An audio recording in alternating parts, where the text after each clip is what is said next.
I can remember almost the exact moment that my professional coffee drinking career started. I was 19. It was the beginning of the summer. I worked in an art store, and next to the art store was this big corporate conglomerate supermarket, and they ran a sale on these tumblers that you could fill with like whatever soft drink you wanted, and it was like 40 cents for the refills. So I got one of those tumblers, and they had this code. I still remember it, 2277. So anyway, I bring that tumbler in every day, and I would just fill it, dude. I'd fill all 32 glorious ounces with this Irish cream coffee. Dude, it was bonkers. I was just wired that entire summer off coffee. What a great decision. Coffee has gotten me through so many things. It's such a beautiful friend to have by your side, you know? Check it out. Coltrane's not here today. Guess who's running the show? It's my show now. Dude, we all tuned in. Check it out. Huxley's getting great ratings.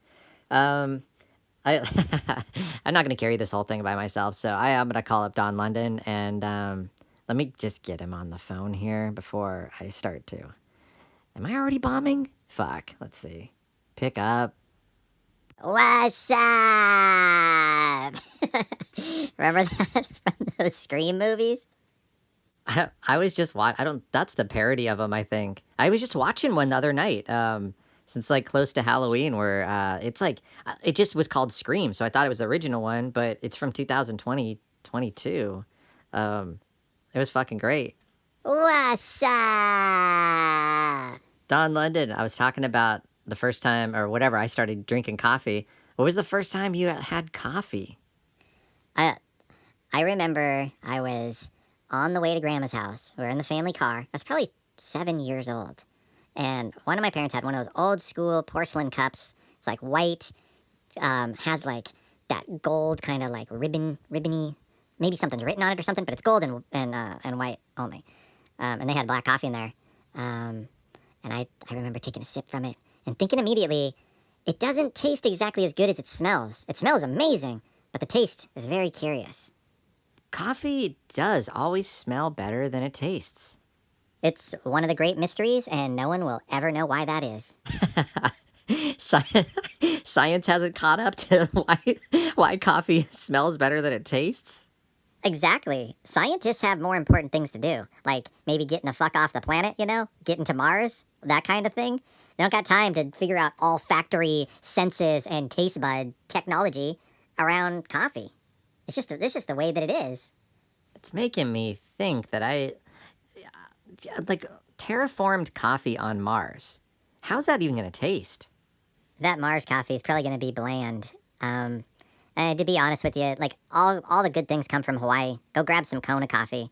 It's space. And space smells like aluminum. It's got this weird, annoying ring to it. I'm going to be honest with you. I said it before. Space is overrated. Fuck Mars. That is for sure a hot take. 4 out of 5 astronauts now agree that Mars sucks. We had a fuck Mars party up here last weekend. I mean, dude. We had these shirts made that said, Mars can suck it. Aggressive. What are the opinions about the other planets? I don't know. Everyone always loves Saturn. People talk a little bit of shit about Venus and a lot about Pluto, but fucking Mars? No, Mars is like, Mercury never gets mentioned. And it's like powering it out right next to the sun. Mercury is hot. It's October already. Are you staying up there for another winter? I'm gonna power it out, I think. You know what? I'm not sure what I'm gonna do. I'm not sure. I was thinking of coming back, then I was thinking of staying, then I thought about coming back. Now I'm just chilling. Tomorrow I might decide to come back, and then I'll just come back. Yeah, I guess just play it by ear. Are you liking it up there right now? I love it. I mean, there's just a small staff, there's lots of solitude, you got the space weed, the space creeps come and hang out every once in a while, we get an alien flyby, every once in a while some luminary from some country comes up here, gives us a medal or something like that, and we have all the supplies to make a fried peanut butter and banana sandwich, Elvis style. You ever had one of those? I think so. Nah, you haven't had one.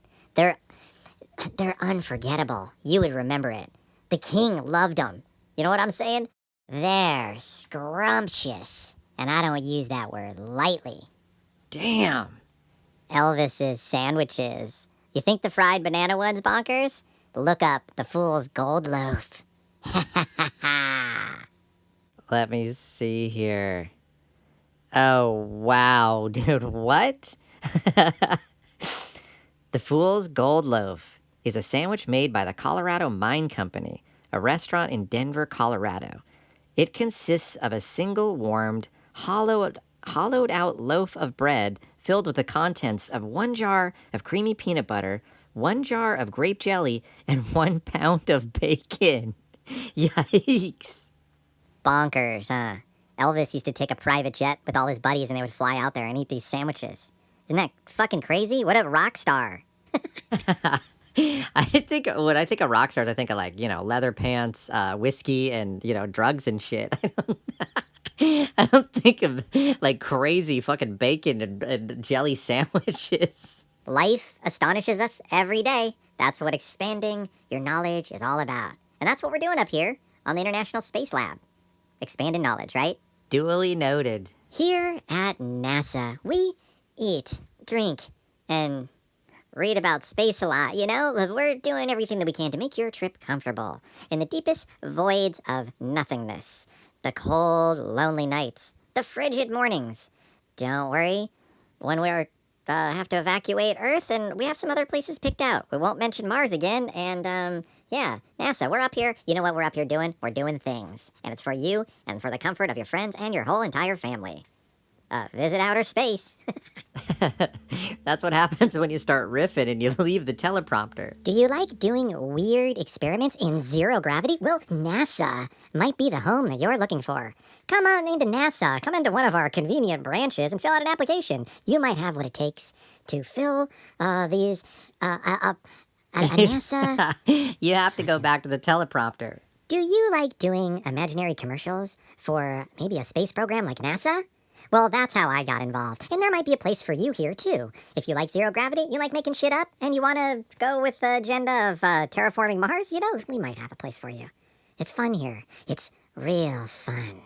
Are you trying to recruit for NASA or a cult? Some have boldly claimed that NASA is its own cult. Well, as an employee of NASA, I would have to say that do your own research. But we like to give a nice friendly welcome. And welcome, hey everybody, welcome to the NASA family.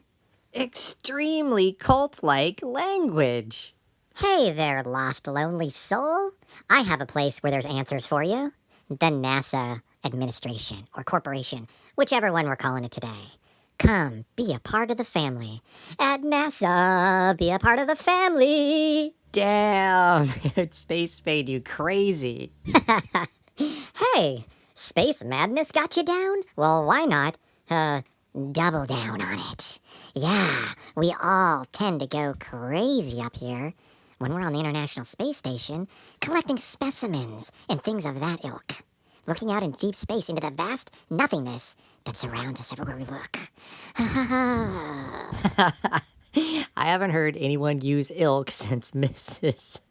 Anderson's 5th grade reading class, and I don't even know if you used it right. You have lost it. Feel like something is missing in your life?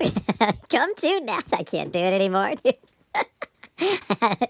Oh, shit. Wow. Remember earlier when we were talking about coffee? I've had way too much coffee today. I don't even know what to say. Are you at a loss for words? Maybe deep space can help. All right, that's enough of this nonsense.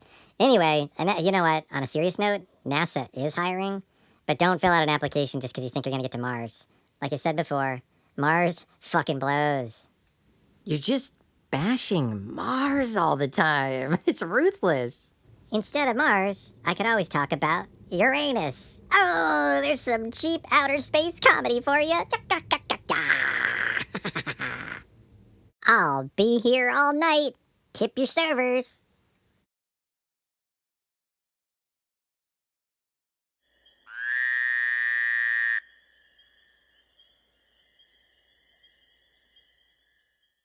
Yesterday at counseling, my therapist said, "Wow, your life is a mess, but that's a pretty cool shirt." You know you trust your therapist. Now, trust their fashion sense. Grab a shirt at starheadboy.threadless.com.